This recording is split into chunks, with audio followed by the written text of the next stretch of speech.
Bienvenue sur votre chaîne préférée, Défi Techno. Aujourd'hui, nous parlons de système de santé en Afrique. La santé est non seulement un droit universel fondamental, mais aussi une ressource majeure pour le développement individuel, social et économique. Un système de santé est considéré comme adéquat, lorsque le pays garantit un bon niveau de santé générale, une distribution la moins inéquitable possible de la bonne santé dans la population, une réactivité du système de soins, recouvrant le respect de la dignité de la personne, la rapidité et la coordination des différents soins, et une répartition équitable de son financement. En effet, les systèmes de santé remplissent principalement 4 fonctions, à savoir, la prestation de services, la création de ressources, le financement et la gestion administrative. En outre, les équipements médicaux des systèmes de santé performants se basent sur le nombre suffisant de plateaux techniques ou plateaux médico-techniques. Il s'agit d'un ensemble de lieux et d'équipements qui permettent de réaliser généralement à l'hôpital des actes curatifs ou diagnostiques. Les progrès des techniques et technologies médicales conduisent globalement à une montée en puissance des plateaux techniques, les établissements de santé cherchant à se doter de plateaux techniques complets ou en pointe sur certains domaines tels que les blocs opératoires, les salles d'accouchement, les sites d'imagerie médicale, les salles d'exploration fonctionnelle, les salles d'anesthésie, ou les sites d'endoscopie. En Afrique, les systèmes de santé sont généralement en deçà des normes en vigueur dans d'autres régions du monde. Il n'est donc pas étonnant que de nombreux Africains préfèrent se faire soigner à l'étranger, dans le cadre du tourisme médical. Ainsi, la France, destination prisée pour le tourisme médical, consacre chaque année plus de 10% de son PIB au système de santé, ce qui la classe parmi les pays ayant un bon système de santé, assuré par 5 acteurs principaux que sont les offreurs de soins, tels que les professionnels médicaux, les établissements de santé, les réseaux de santé pluridisciplinaires, les structures de prévention.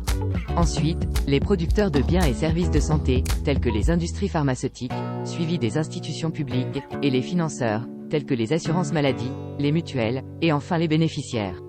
Le fait que bon nombre d'Africains préfèrent se faire soigner à l'étranger, ne signifie pas pour autant que le secteur des soins de santé en Afrique est totalement en désordre. Toutefois, certains pays africains disposent de meilleurs systèmes de soins de santé que d'autres.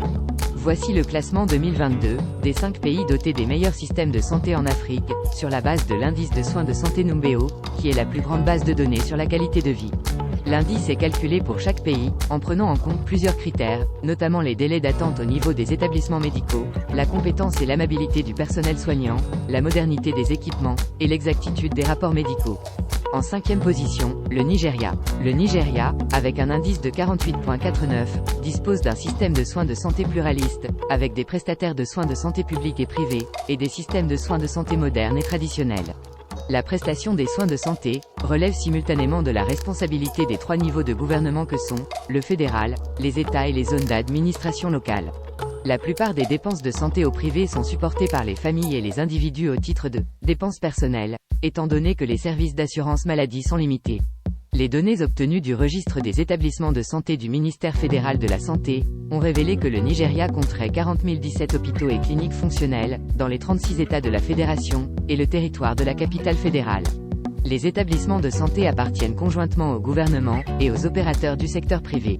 Selon les données, 10 655 des installations fonctionnelles sont gérées de manière privée, et existent à différents niveaux de soins, à savoir primaire, secondaire et tertiaire. Selon l'indice Mundi, en 2020, le Nigeria comptait 0,9 lits pour 1000 habitants, comparé au seuil normal établi par l'Organisation mondiale de la santé, OMS, de 3 lits pour 1000 habitants. L'espérance de vie dans le pays serait de 54 ans. En 4e position, l'Algérie. Le système de santé algérien est classé 4e en Afrique avec un indice de 52,88. Le secteur de la santé en Algérie a connu une amélioration de tous les paramètres de santé quantifiables. Des progrès ont été réalisés, surtout depuis le début des années 2000, grâce à une priorité redonnée à la garantie de l'accès à la santé, et une part croissante du budget de l'État consacré à la santé. La dépense courante de santé en Algérie représenterait plus de 3 milliards de dollars. La santé est assurée par 2 types de soins, publics et privés. Les Algériens peuvent avoir des soins gratuits dans un hôpital géré par l'État, ou aller dans une clinique privée payante. Le pays compterait plus de 586 hôpitaux publics. Beaucoup de cliniques privées ont été créées ces dernières années, dans presque tous les domaines de santé. Selon l'indice Mundi, en 2020, l'Algérie comptait 1,9 lits pour 1000 habitants, et l'espérance de vie dans le pays serait de 76 ans. En 3e position, la Tunisie. Le système de santé tunisien est géré par le ministère de la Santé basé à Tunis. Dans le secteur public, les Tunisiens ont un accès quasi universel aux soins de santé de base, bien que l'accès aux soins spécialisés dans les zones rurales soit plus limité. Le pays possède l'un des systèmes de santé les plus développés d'Afrique, et constitue une destination populaire pour le tourisme médical, en provenance des pays voisins.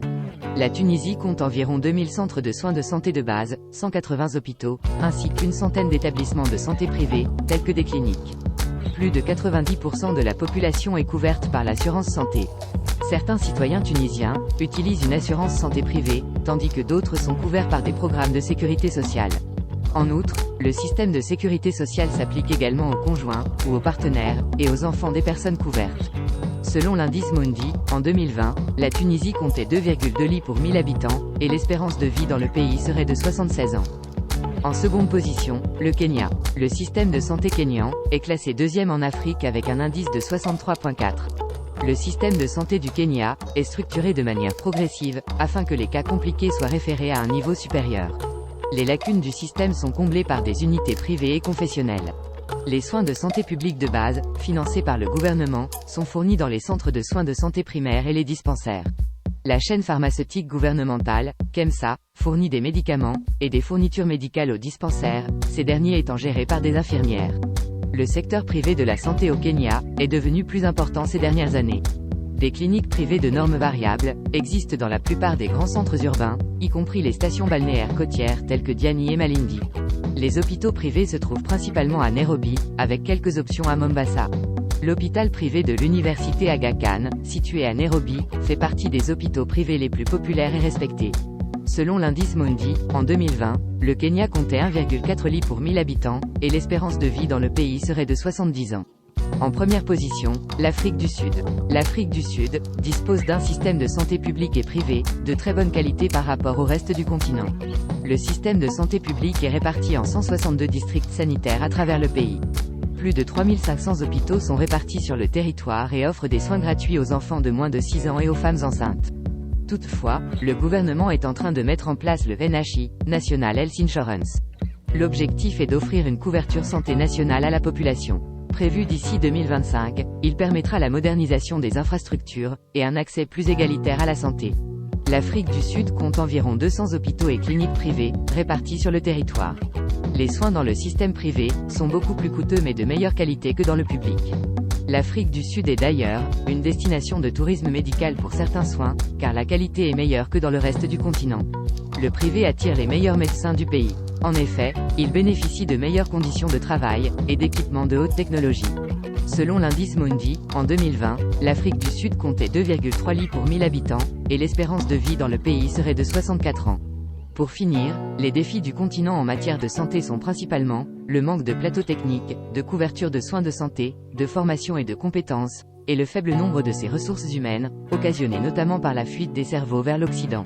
En effet, le manque important de professionnels formés, et de haut niveau, tels que les infirmiers, les médecins, et les administrateurs, pour organiser les systèmes de santé, est important, et demande que les États africains consacrent davantage de budget à leur système de santé. L'un des problèmes les plus pressants demeure la disparité de la qualité des services fournis dans les hôpitaux publics et privés en Afrique. Si vous aimez nos vidéos, likez, abonnez-vous à la chaîne, et cliquez sur la cloche de notification pour recevoir d'autres vidéos. À très bientôt.